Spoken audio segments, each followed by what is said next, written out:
એક સ્ક્રેપના માલની વેચાણ કરવાની અને એને સ્ક્રેપનો માલ ખરીદ્યા પછીનું પેમેન્ટ બાબતે એક ફરિયાદ અમને મળેલી હતી અને એસડી ફેશન એ અમને ફરિયાદ આપેલી હતી કે ભારતી ફેશન એના જે ડિરેક્ટરો છે સત્યનારાયણ ગોયલ, રંજના ગોયલ, રીમા ગોવિંદ ગોયલ અને આ ડિરેક્ટરો વતીથી આજે મેઇન એમનો જે કામગીરી કરનાર વહીવટ કરતા જે ગોવિંદ ગોપાલ ગોયલ, આ ચાર લોકોએ ભારતી ફેશનના નામે એમણે અલગ અલગ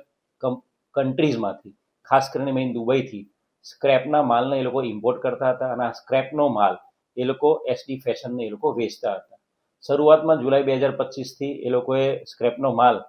એ લોકો ઇમ્પોર્ટ કરીને લાવતા હતા દુબઈથી અને ત્યારબાદ એસડી ફેશન એ લોકો વેચતા હતા માલ અને એસડી ફેશન આગળ એ બીજા લોકોને માલ વેચી મારતા હતા. અને એક વખત વિશ્વાસ કેળવી લીધા પછી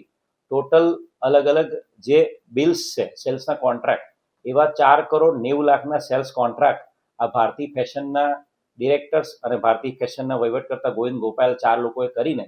આ જે માલ છે દુબઈથી ઇમ્પોર્ટ કરવાનો બાના હેઠળ 4,90,00,000ના સેલ્સ કોન્ટ્રાક્ટ હેઠળ એમણે પૈસા લઈ લીધા હતા અને ત્યારબાદ આ માલની ક્યારેય એમણે ડિલિવરી આપી નહોતી. અને જેવી આ એસડી ફેશનને ખબર પડી કે એમની સાથે આ પ્રકારે ફ્રોડ થયું છે, ચીટિંગ થયું છે, એટલે તરત જ એમણે ઇકોનોમિક ઓફેન્સ વિંગનો સંપર્ક કર્યો હતો અને બનાવની ગંભીરતાને ધ્યાને રાખીને આ ચારે ચાર આરોપી વિરુદ્ધમાં કલમ 316(5) ભારતીય ન્યાય સંહિતાની કલમ 316(5) અને 61 મુજબ ગુનો દાખલ કરવામાં આવ્યો છે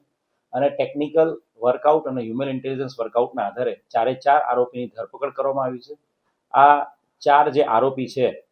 સત્યનારાયણ ગોયલ, રીમા ગોયલ, રંજના ગોયલ અને મુખ્ય ગોવિંદ ગોયલ, આ ચારે ચારની ધરપકડ કરીને આજે એમને સમય મર્યાદામાં કોર્ટમાં પ્રોડ્યુસ કરવામાં આવશે